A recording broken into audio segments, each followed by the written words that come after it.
Okay. The public is allowed to speak on issues or items that are not scheduled for discussion on the agenda. Comments should be limited to issues or items germane to the business of the governing body. The commission will not discuss or debate these items, nor will the commission make decisions on items presented during this time. Members of the public will be limited to 3 minutes for comments. All right. Open public comment. Who would like to go first?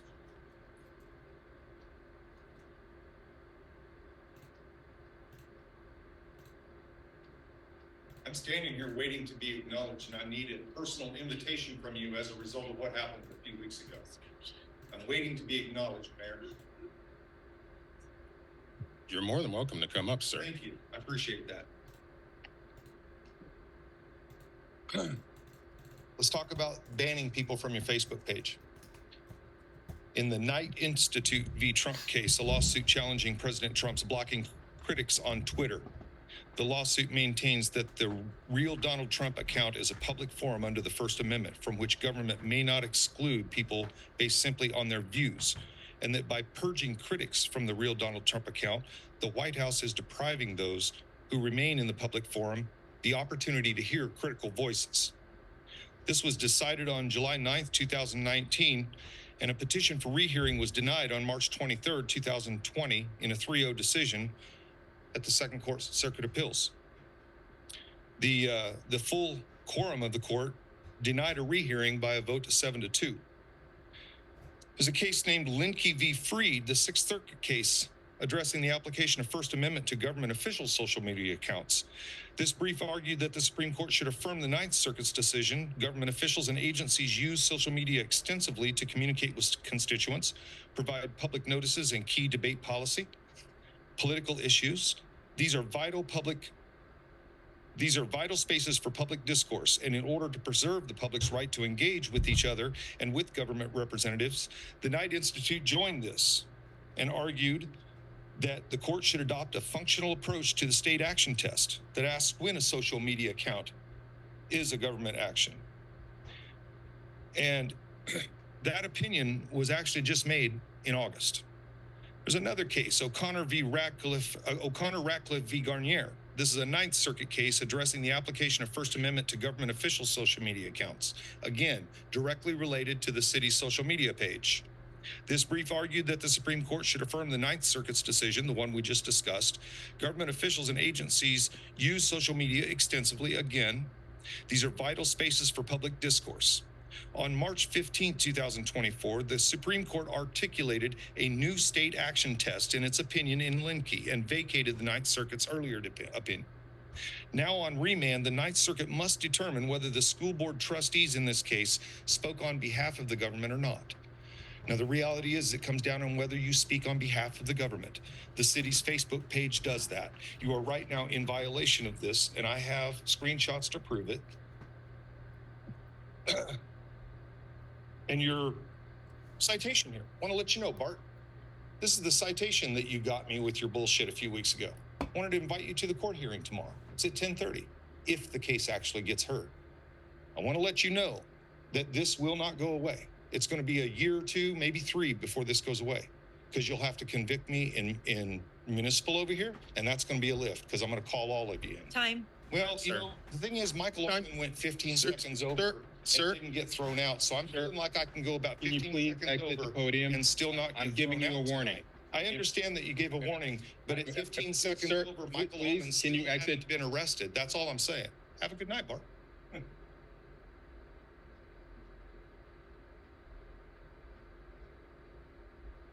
Guys, what is going on? Why was Michael just allowed to read 2.5 minutes of lawsuits? And 2 weeks ago, I sat here at this podium and was reading about my lawsuit against you guys, against the city, against you as the commission, and against 2 of the mayors. And I was, within that lawsuit, was pointing out that it's impossible to know what germane means around here because of your inconsistencies. And I was pointing that out. And Bart, you stopped me and said that that wasn't germane. And then when I tried to defend that by saying, how could that possibly not be germane, Bart? It's a lawsuit about you guys. You said that I was now being a disruption and you were ordering the police to remove me. Michael just read 2.5 minutes of lawsuits that have don't even concern you guys. None of those relate to the city whatsoever. And he was allowed to sit there and talk.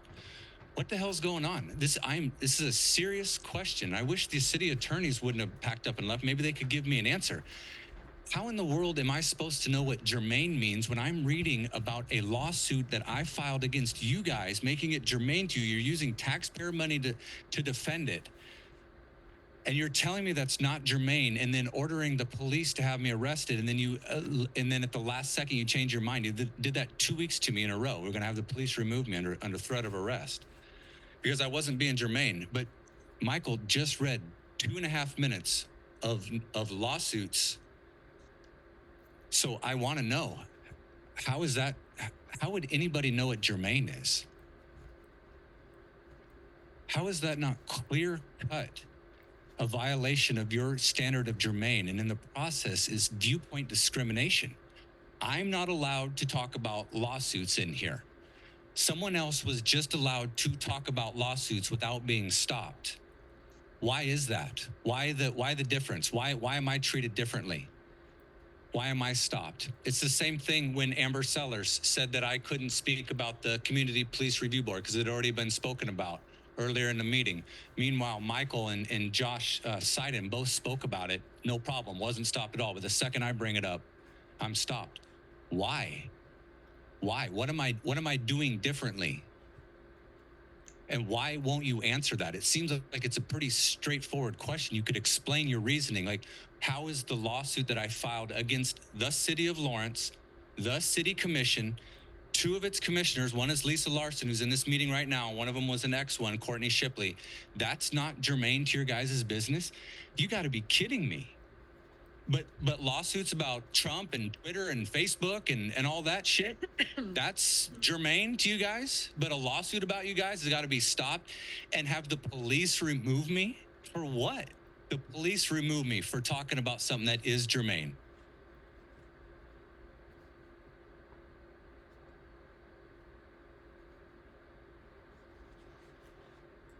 Good evening, Nancy Snow. My dad had a saying, don't throw good money after bad. I'm referring here to your proposed tax increase. There are a couple of units in the city that deal with the issue of the unhoused. One is very well functioning, and that is the Affordable Housing Division. It has transparency, it has an oversight committee. The other is not well functioning. It does not have transparency. There is no oversight committee. That is the Homeless Solutions Division. As the commission knows, I made a CORA request, and I got documentation from the Homeless Management Information System that the Homeless Solutions Division has not been using that system as it should have been from the get-go. They still, as far as I know, have not received training or are waiting for training. The numbers that we received through a various hodgepodge of documents show a rather poor performance. This poor performance needs to be contrasted against a newsletter that went out on September 27th that gives a far more glowing report. I believe that we need to do some investigation here. I have made another CORA request for the documents that were used to compile that newsletter. Why don't the numbers match? That's my question. What are the definitions that are being used? Is this simple incompetence, or is there deliberate deception? I do not know. But I do know that if Amtrak is closed on October 15th, people will probably not go to Pallet Village or LCS, but if they do, they could well be expelled back onto the streets. This is not a solution to the problem of homelessness in this community. Many people from Tent City went to Pallet Village only to go back on the streets. Some had addiction and alcohol issues. Services were not provided. They did not magically overcome their addictions when they walked through the gates of Pallet Village. My suggestion is a comprehensive framework needs to be put into place where people cooperate, where people who are in need of services in fact receive them. where there is not one infraction and then people are expelled. If anyone has ever struggled with addiction or alcoholism, you know well that there is no straight linear upward trajectory. There are stops and starts. Let's stand by the people who want to get out of homelessness. Let's help them. Let us not punish them further. Thank you.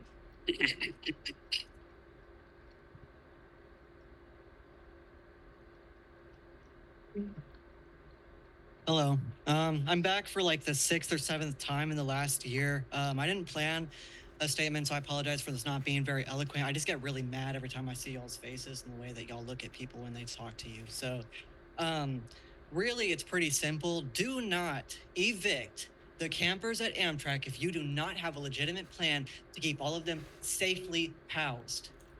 Do not put these people back on the streets where you have already outlawed people laying down in public. You've put foot patrol down on Mass Street to harass these people out of stores and businesses to make the people walking down feel better about what they're seeing. You have police officers harassing the Jax Project for where they're standing while they're serving food to the people at these camps. Are y'all serving food weekly to these people? Are y'all giving these people resources on the daily? Are y'all even saying hi to these people when you walk by them on the streets? Are you doing anything to reflect on your own position in your own life, showing support to people and showing humanity to people? I read the homelessness report. I told y'all this before last time I was here. And y'all's plan, from what I see, is you're going to kick all of the people back out to the other cities that they came from if they cannot prove to you that they are a Lawrence resident. You're going to kick them back out to the cities that did not help them either. You've got people, hate groups, harassing y'all about the fact that this is supposed to be a safe haven for people to come to. States do not have borders or walls. People should be able to come here needing help, seeking resources, and not be kicked back out. I'm appalled. I don't know what else to say to make y'all understand or to make you care. I don't know, like, if I have to insult you to your faces, if I have to put together an entire script to explain how to be compassionate towards people.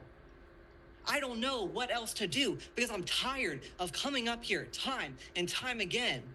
And y'all are cutting people off, wearing hijabs, telling them that whatever they're saying is not germane to city business. When they were talking about a ceasefire, when they were talking about a ceasefire resolution that y'all could have drafted up, back when a genocide started happening, October 7th of last year, I don't know what else to say to y'all. I don't know what to do to plead with you guys to understand or to do better or to be actual leaders and to stop upholding the standards of a small hate group in Lawrence who doesn't want to see houseless people on the streets because they're guilty when they see people struggling.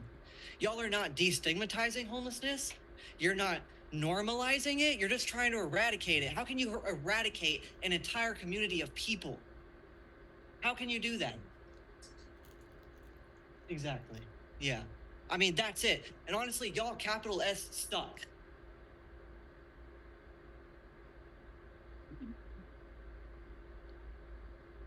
Which, by the way, let's keep any sort of, comments while people are commenting down to a minimum, just for respect for them, please. Thank you.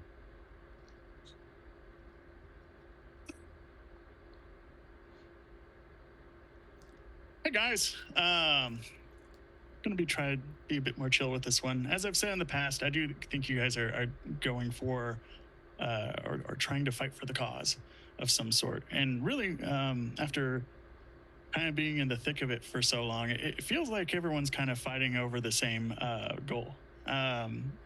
Everyone's aggressively trying to kind of agree with each other, but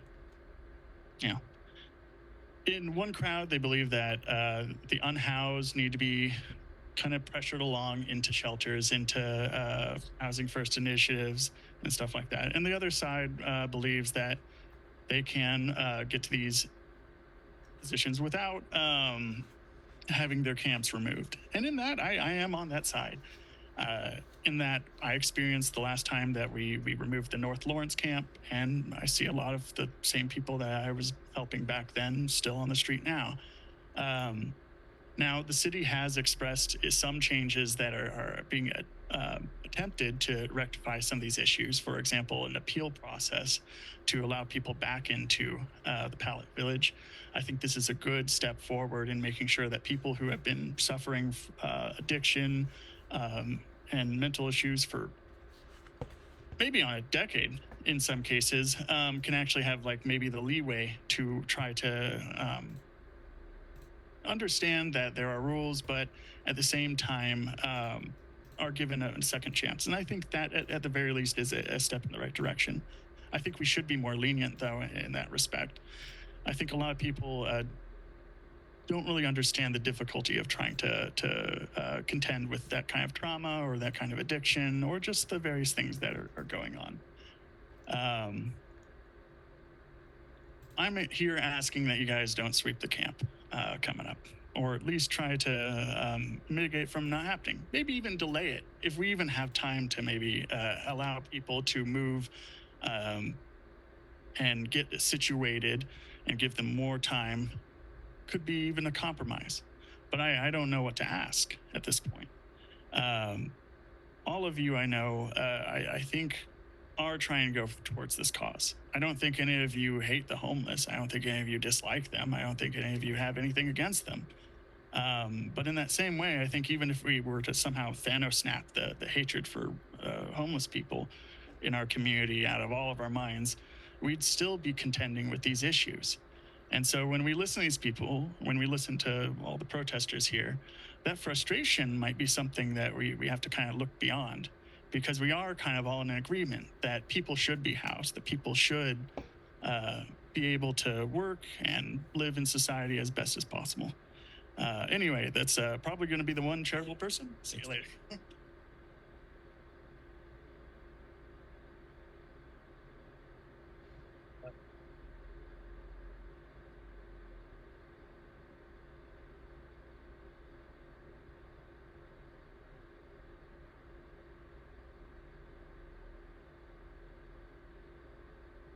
I'm Hazel Sylvester. I'm a resident of Lawrence, and I am planning to be a lifelong resident of Lawrence, except I want to live in the Lawrence that cares about the people who live in it, and that means all of the people who live in it, including the unhoused.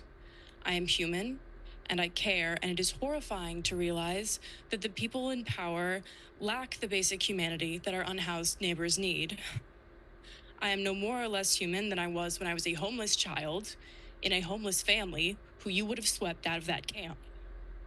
You have just as much obligation to the residents of this camp as you have to any other person in Lawrence, if not more, because of their vulnerability and the prolific abuse of the unhoused. As we have already seen, people are being sexually assaulted violently in these camps, and instead of fixing that, you are taking away any refuge that they might have there.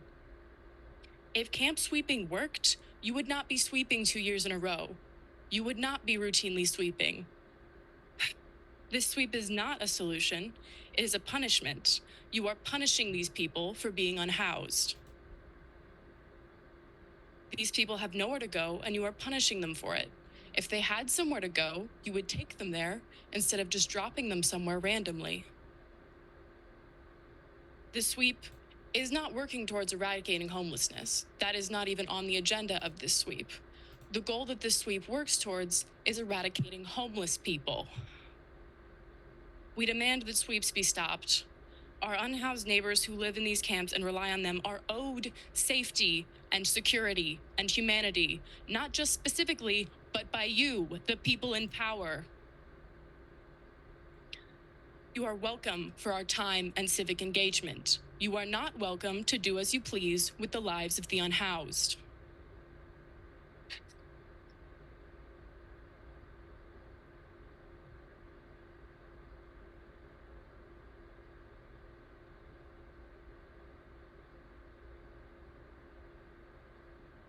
Hello, my name is Amelia Whittier.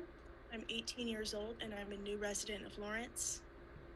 I recently found out about the camp sweeps and I'm appalled by the lack of humanity and care behind these actions.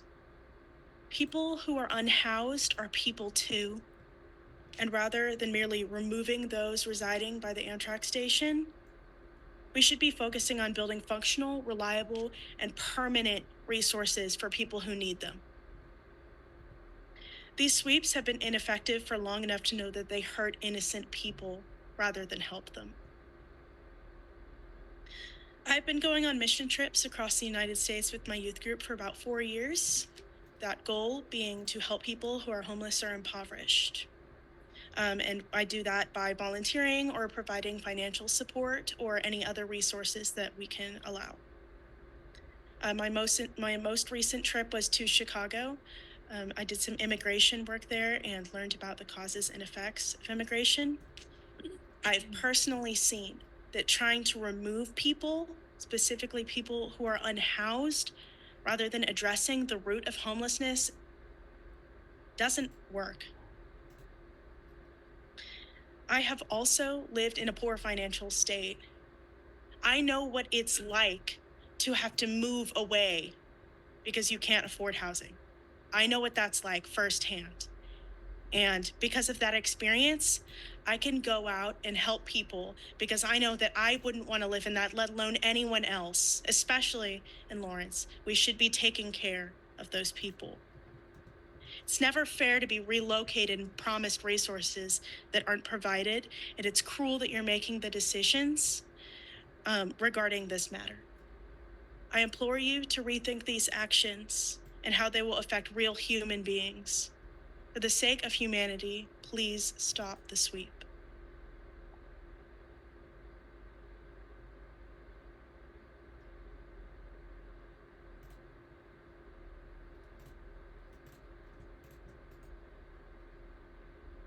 Hello. I am also wanting to talk about the sweep here. Well, first off, from the board, what should I call this? Should I call it a sweep? Should I call it closure? I guess all of it is true. Firstly, I would like to pose a question to the council. Why is the sweep happening on October 15th? Why is it happening at a time when it's just starting to get cold? Thank you. And I would also like to pose some food for thought. Why are we going to go into a camp and take everybody's belongings out of that camp? You're taking sleeping bags out of people who don't have a place to sleep and don't have another sleeping bag. You're taking tents out of somebody who doesn't have another place to sleep under the rain. This can kill people. This is not okay in the slightest. I urge you, please postpone this sweep to after winter. This is not going to be good. People are not guaranteed that they will stay alive because, as I think we all know, the supposed plan to house the people in Amtrak is not happening. Not all of my friends at Amtrak are getting housed, not even most of them.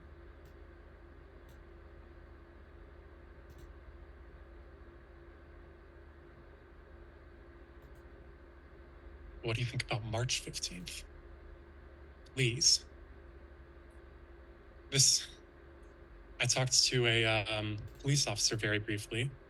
I believe he said, "What is the sweep?" Just goes to show that was right out there, right outside these doors. It goes to show how the people conducting this practice stands nothing like none of the consequences that we at the camp actually do.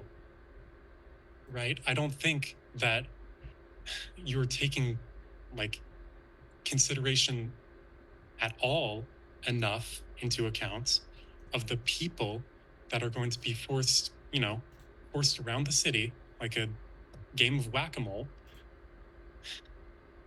and the effect that will have on their health and safety. Please, you are the ones making these decisions, and you are not the ones that are being affected. This is not okay. Will you consider postponing the sweep on Amtrak camp? Time, sir.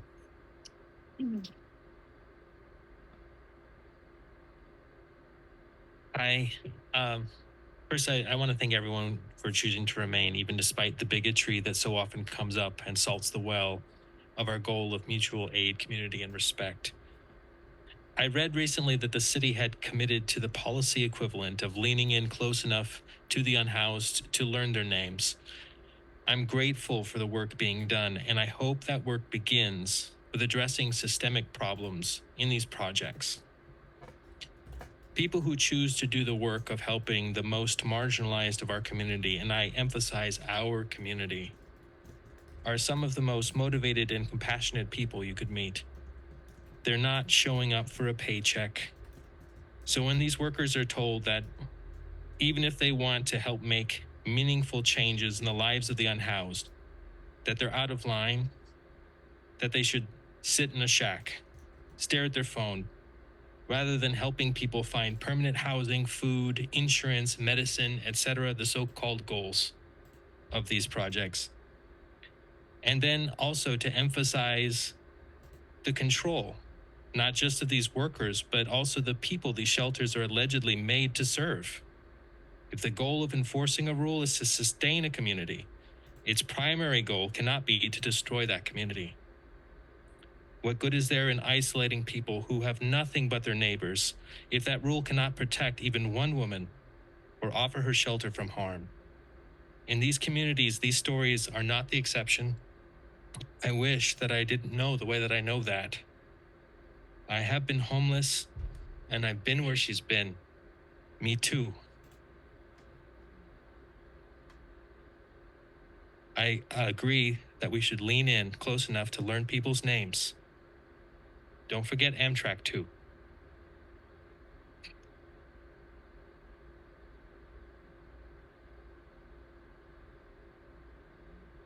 Tristan Rethman, 66046. I've been here for a couple of meetings in the past couple months, and I have spent a lot of time reading up on the issue, the programs the city has, interviewing people that have worked for the city, worked for these programs, and I just don't see the perspective the city is coming from. I don't think any of the policies, including the sweep especially, are coming from a perspective of trying to solve the problem. And I don't make that accusation lightly because, first off, where the hell do we think these people are going to go? They were in North Lawrence, now they're in Amtrak. All of the resources in town are right around Mass Street. People congregate around the public library for a reason. We don't know what your plans are for any of these people other than breaking the sweep, possible confiscation or destruction of what little property they have and what little community they have. People will show up on Mass Street, and I know and I understand the visibility of homeless people to some business interests in this town is perceived as very negative to running their businesses. Well, stopping the sweep would be favorable to their interests as well. Because these people, I don't know where the fuck you expect them to go. I don't know what the fuck you expect them to do. I've read policies. I've read A Place for Everyone. They are based off of a functional zero approach that originates from somewhere in the Northeast and is being replicated successfully in Denver. Not fully functionally zero as of yet, but that takes a long time for a place like Denver. And yet, we're here.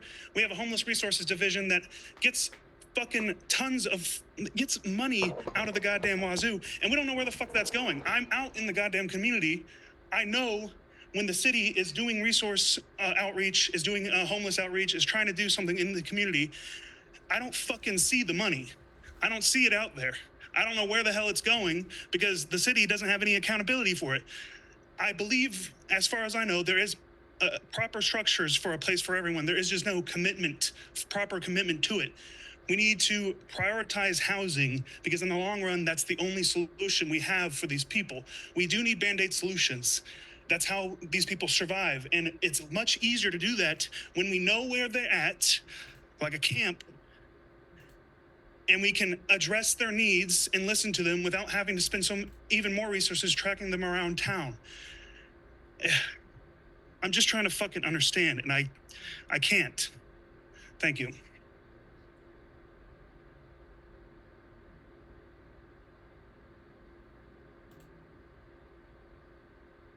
Alchemy Roanoke.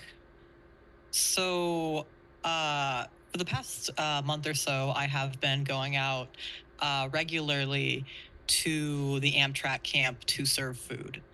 And one thing I've noticed that I kept hearing was that there were claims of pollution and some kind of environmental degradation at these camps. And I can tell you from firsthand experience of being there week after week, those claims are false. That Amtrak camp is easily one of the cleanest camps I have ever been to. And that's even ignoring all of these statistics that say that unhoused people contribute less to carbon emissions and various other forms of pollution than a regular suburban home. I think more than likely, every single one of you contributes more to environmental degradation on your own than all of the residents of that camp combined. And that's not to shame anyone for living in a nice house or whatever. That's not what I'm here about. What I'm here about is the fact that the claims that are used to justify sweeping, violently evicting these people from their homes are bullshit.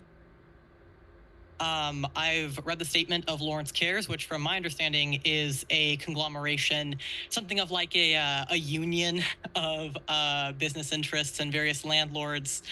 And essentially everything in there is that Lawrence Journal World has reported is false. And you can tell that by going to the camp itself. Yes, there's violence. Yes, bad things happen. This is true everywhere, and it's exacerbated by the poverty that these people are in, and the poverty that's cyclical and that continues to be made worse with every single sweep. There are plenty of people there who have, less than $1 to their name, and the only thing that they can survive off of is donations and, can only keep warm at night through like the very few belongings that they have. And what other, options do they have if the camp is swept? I notice I have 30 seconds, but I am going to mention real quick that I'm very disappointed to find that public comment has been moved to the end of the commission meetings, and that commissioners are now allowed to leave, and that there is no longer any broadcasting of the public comments. I'm very disappointed by the stand that this commission has taken on the democratic and civic actions of their constituents.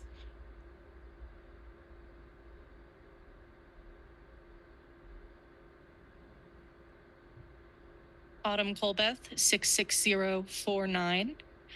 I'm here to echo many of the statements that my constituents have made tonight. Especially, I also do not understand why you chose October 15th.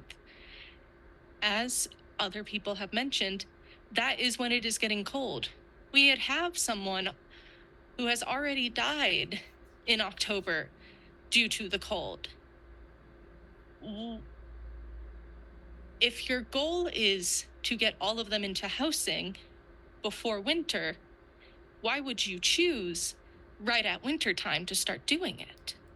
That does not give you nearly enough time to find a solution that best fits all of these people, because they are individual people. They are not a singular group with a one-size-fits-all category. They need individual plans tailored to them.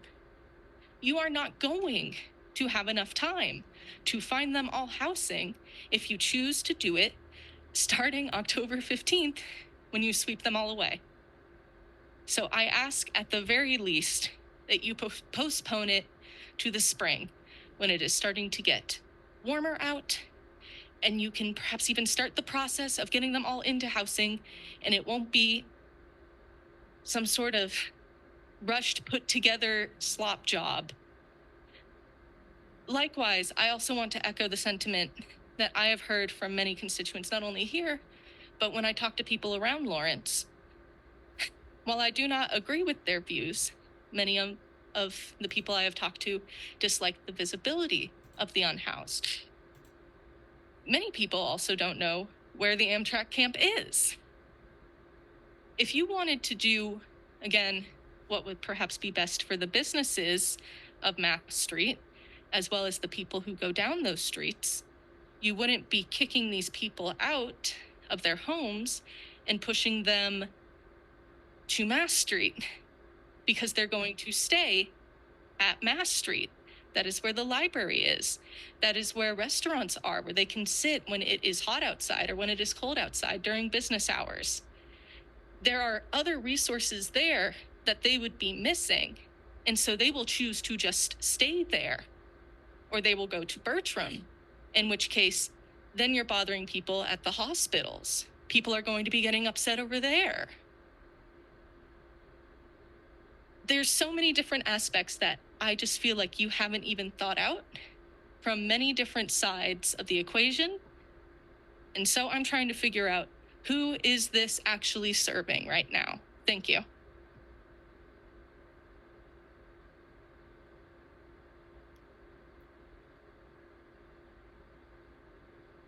Hello, my name is Rowan Shuring. I'm a Lawrence resident, 66044. And I have come back to ask again that you do not sweep the Amtrak camp. It continues to be the case that camp sweeps like this are not evidence-based, and they will only further damage the people who ostensibly were trying to help by doing the sweep. I'm not going to ask you to delay the sweep because it would still not be an evidence-based way to handle homelessness if it was delayed, but I agree that not doing it in 2 weeks would be better than doing it in 2 weeks, especially knowing that many people there are just not going to be able to get housed in the amount of time left before the sweep is going to happen. And I think that when we are offering resources to people, it shouldn't be under the threat of displacement.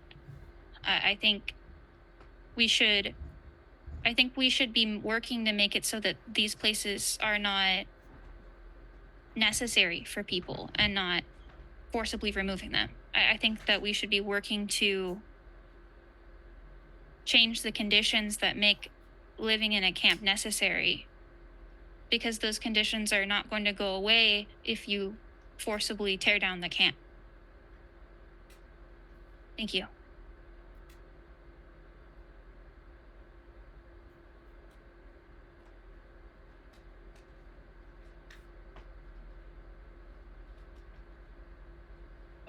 Hello, Patrick Ross, 66049. I'd like to read another poem. It's called Tuesdays and Saturdays in September.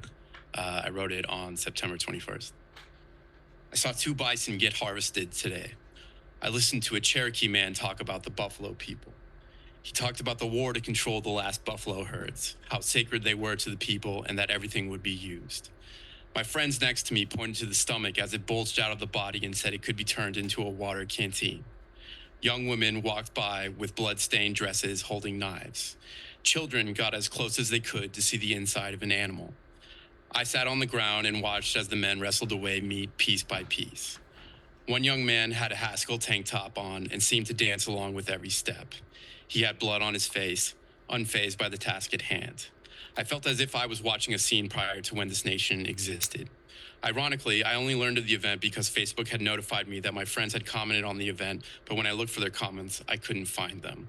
I went anyways. My friends told me their comments were in response to racist tropes regarding individuals participating in the event. I, for one, appreciated learning how to harvest meat from a bison should the need ever arise. Last Saturday, I went to Prairie Park for their 25-year anniversary. I was hoping city commissioners would show up so that I could walk the prairie with them. I wanted to tell them about all of the plants and their uses. I wanted to point out the invasive sumac and show them how destructive the herbicide had been the year before. Someone told me the mayor had shown up an hour before I arrived, but had already left. I would have liked to have walked with him. I would have thanked him for coming and told him how I empathize with him and his fellow commissioners about the difficulty of public comment. I am a privileged white American male. My mother is from Mexico. but you would never know it from looking at me. My point is that I do not truly know what it is like to be the target of racial prejudice, but it still hurts me to see it, whether it be directed at Black city commissioners or Indigenous communities. I'm privileged to have a stage where I can speak my piece on life, liberty, and freedom. Freedom of speech allows me to talk to you about Lawrence, Kansas. My only lament is that others use their time to talk about how their speech is lost, rather than, for example, to speak of the land and the bison that can solve some of our ever-mounting problems.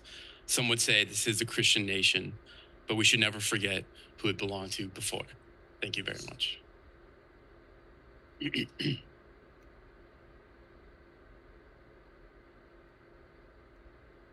Hi, I'm Chris Flowers, and I agree with the people saying to stop the sweep.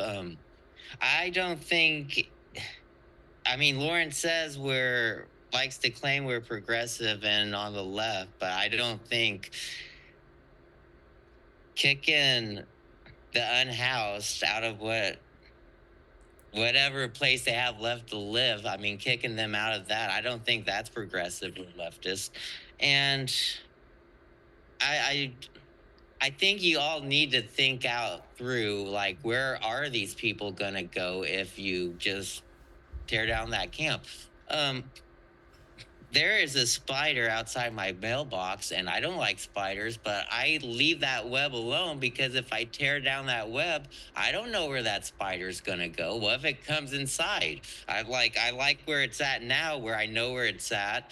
I can just leave it alone, and it leaves me alone. So I just hope you all think through about where these people are going to go if you get rid of this camp, because is it just we're going to spend the next couple of years going from camp to camp? As soon as we get rid of one, another one pops up, and then we spend months preparing to tear that one down. It just seems like a wasteful cycle. Thank you.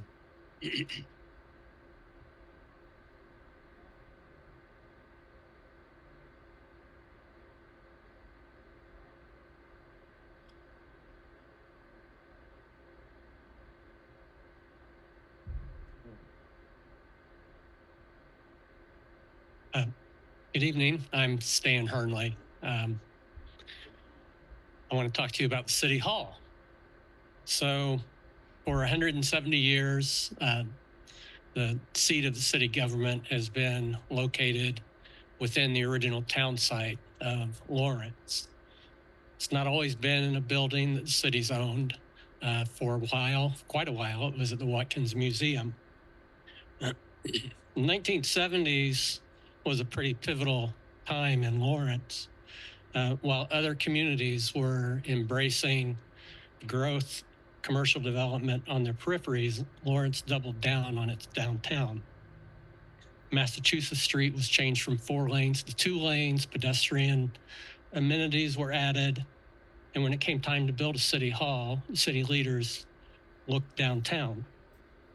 Initially, they looked at property down by the Douglas County Courthouse. Eventually, they decided on the site here at the north end of Massachusetts Street to build this building that serves as a gateway into our community. You all see that city government is a public function. Location where that function takes place is important. Geographically, it's important to be downtown. Symbolically, it's important to be in a visible place. Philosophically, it's important to make a statement that downtown is the heart of the community and that's the place where our government should be. A remodeled call center off the beaten path away from downtown isn't the right place. It doesn't have a soul. It has no prominence, shows no sense of civic pride or civic accessibility. It's a corporate structure that represents a path of minimum resistance. It's an easy solution from a design standpoint and presents simple challenges. It's a short-sighted and passive proposition. Options for downtown should be looked at more closely. In 2030, this building will be 50 years old, eligible to be listed on the historic register, eligible to use tax credits. 2028, you have an opportunity to buy the building next door, the Riverfront Mall. May or may not be the right place from a structural standpoint. I hear that there may be vacant space across the street in the former Lawrence Journal World building. There's also an empty lot down at the south end of Massachusetts Street. There might be someone interested in selling that to you. My firm, Hernley, says it's Time, sir. Thank you. Thank you.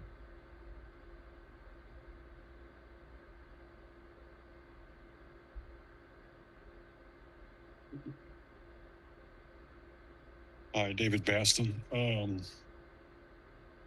Yeah, I don't quite get that sweep thing going on. That's what the point of that whole thing is either. But following up the gentleman that was just up here, I did see on claims also that you paid a company $1,134 to check the generator at the Bluffs. So do you guys already own that, or is it inspection? I mean, I check generators all the time, $1,134 to check the generator system out there is kind of strange, but so yeah, it's just a question too. Did you guys already purchase that building? I know you can't answer anything right now, so, and then I did, through this public comment, there were some questions about homeless and everything, and I know people get to leave now before the public comments are even addressed, and when some of them would have been directed at someone that's actually over that, that's not here. So I don't really get everybody getting to leave when public comment comes up. I think that was maybe the whole point of moving it to the end, that some people could just leave and they wouldn't have to listen to it. So I, again, don't really get people getting to leave when definitely some of the questions that the public has are kind of addressed at some of these people that get to leave. Yeah, whatever the case may be on that, but yep, I appreciate you guys' time. Thank you.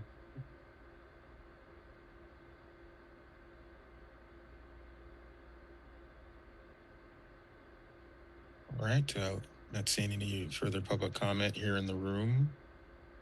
Give it another beat. Okay, Sherry, any online? Zoom? Yes, Mayor.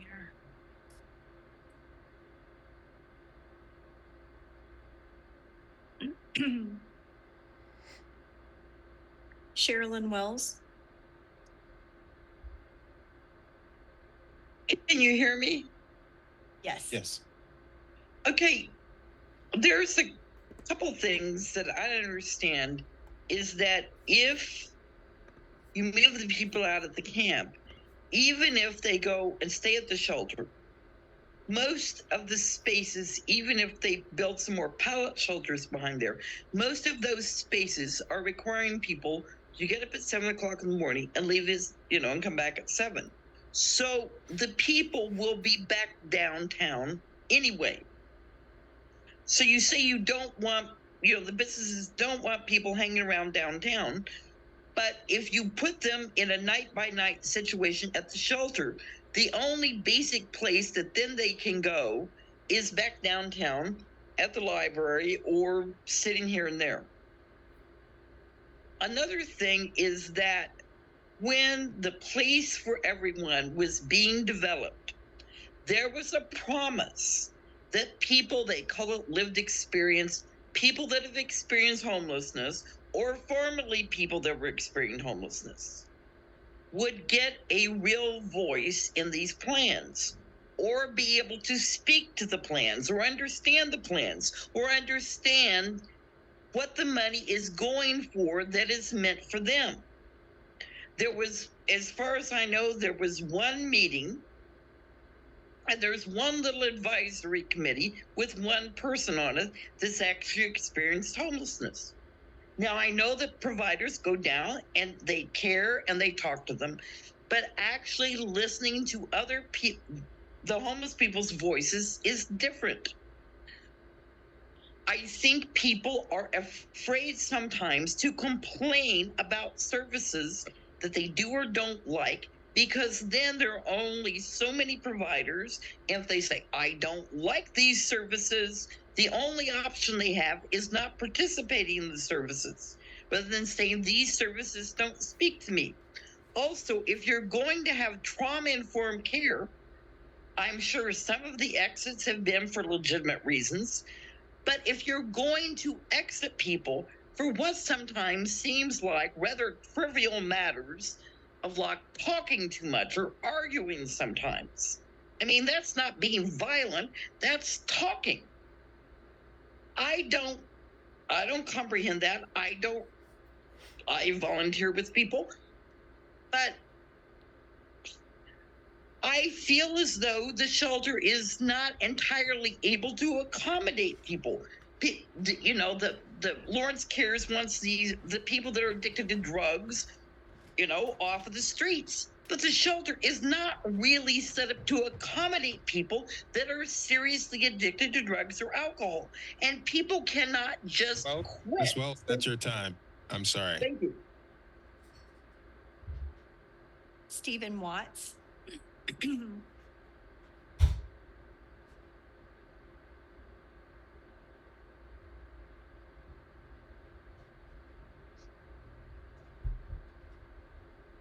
Each of you were sent a synopsis of a plan which, has produced great results, focusing on the reality. People must first have a safe place, and after that, everything else. The idea of mandating services in order to receive a place doesn't work. People will come to services when they are ready, and the expectation they will live like you and fix is really silly and messed up. In a different vein, I appreciate the remarks of Mr. Finkeldye about having a duty with respect to the approval of the county request. As such, the Affordable Housing Board has a non-resident on the board, an interloper. Which one of you chose? The out and outers, which one of you? I mean, Ms. Sellers indicated one, but this wholly elected body has made a lot of rules in the name of civility, but more, and yet refuses to have civility towards the public by not following your own rules. A non-resident has been placed on this board in error and in violation of resolution number 7472, section 2A5B, quote, members of advisory boards must either reside within the city limits or own a business within the city limits. You had a duty to pass the zoning dealie, Bob, and you have a duty to get this one right too, please. Additionally, we continue as a town to confront an internet website which is non-functional. On the front end, that is to say, that stuff that's a mile wide. Oh, we did this today. And what went on before, you can't go look and find out what's happening. It's incredible. Simple errors on web pages are sent in. I have a couple here that are 13 days old. With the instructions of how to fix it. Is the argument going to be, well, we don't want people to find this out? Or, we have a count of how many people use those web pages. I'm not finding these web pages on purpose. I have a question. In my mind, I go look on the internet to go find the answer. As an example, we need to slow down and do this stuff right. It's disappointing to watch all of these things happen and these events reported to you. Another thing, no police citizens review board meeting in the month of September. The public looks to you, the city commission, to help the city manager and crew get it right. I don't see it happening. Thanks for your time.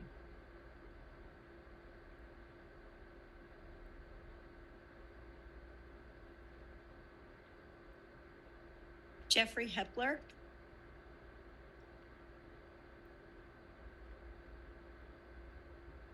Good evening for the final time, Commission.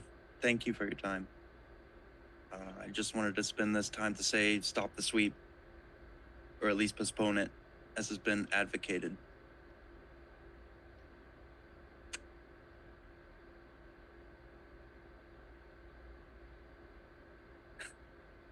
It's important for people to have housing,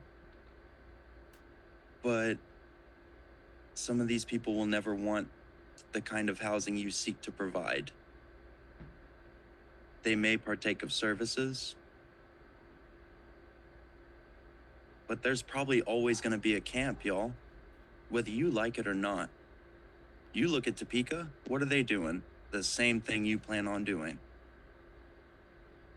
What has been the result? They have to go and do it again.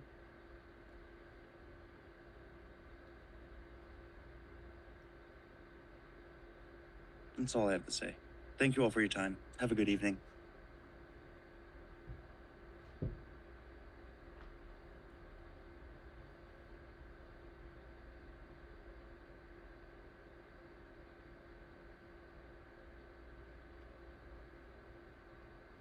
Julie Jones.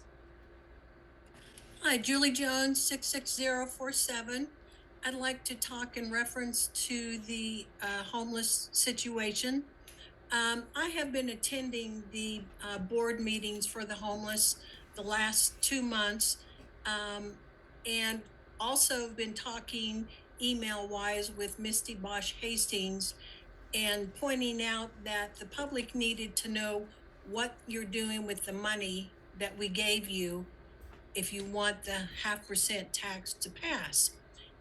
In reference to talking about the sweeps, she said that they were turning the shelter itself into a long-term 24/7 location, and that the new pallets would be the short-term locations that are being placed south of the shelter itself.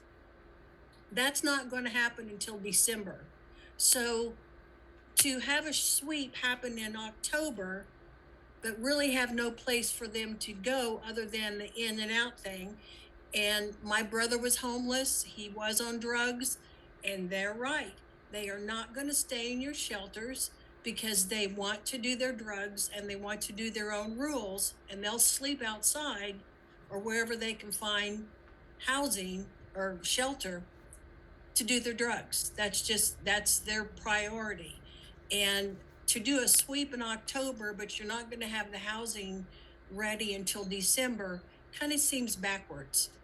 I suggested to her that she start a newsletter. I suggested to her that she brings information to the board so that you could share weekly their progress. They've done 61 people. They need to be doing around 100. I figured 121 if they're going to meet their goal in 5 years with the 414 we currently have counted here.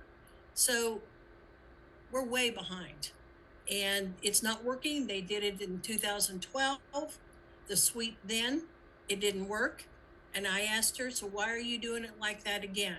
Her response to me was, I wasn't here in 2012. That's all I got. Thank you. Mo Horowitz.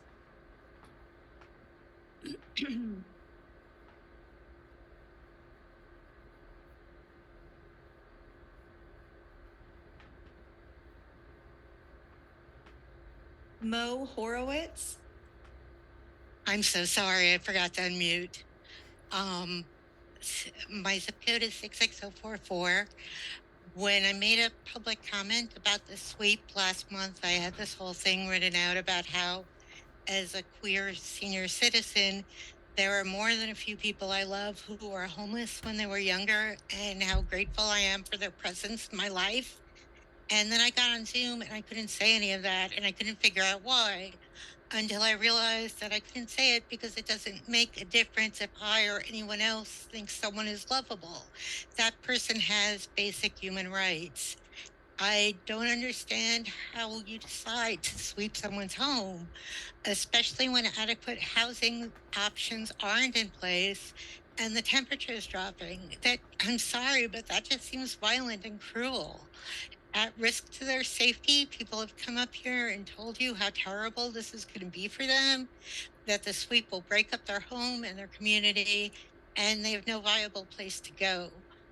And people come up here and tell you this decision will cause people to die again.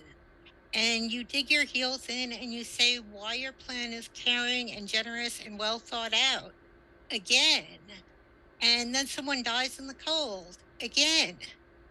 Respectfully, I can't imagine placing that little value on human life. I really want to believe that we as a city are better than that, and we all agree that keeping each other alive is the bare minimum we owe every member of this community. Please at least let the camp stay open until spring. Thank you very much. That's all the comments, Mayor. Someone just raised their hand. Oh, I'm sorry. Go back.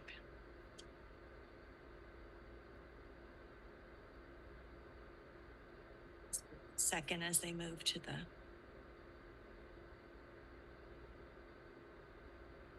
Vivica Price. Hi there. Can everyone hear me? Yes. Okay, cool. So I just wanted to give a public comment. One of my friends was supposed to speak and was unable to. They are currently unhoused and were unable to come to the meeting because it was to give public comment because it was at the end of the night. And so I just wanted to amplify some of the stuff that they wanted to say, which was basically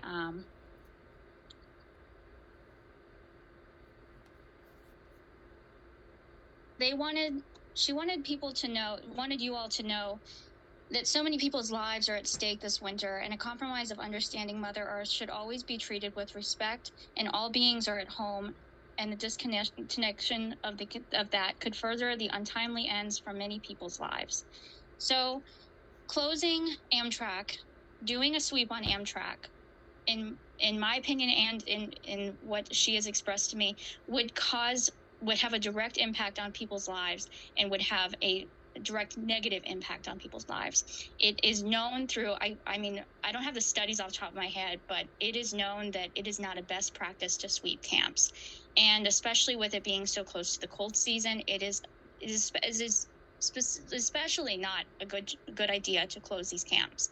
Camp sweeps, it's immoral. It is truly immoral, and I hope that each and every one of you has time after tonight to sit with everyone's public comments that they have given on this and to think about actions and consequences. You know, actions and consequence being, if we sweep Amtrak, then what will happen? And then what will happen is people will be further displaced. People will be further untrusting.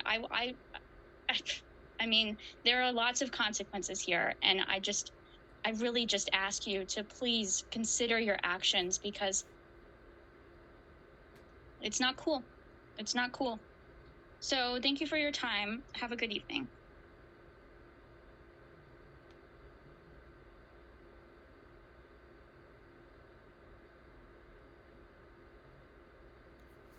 That is all the public comment.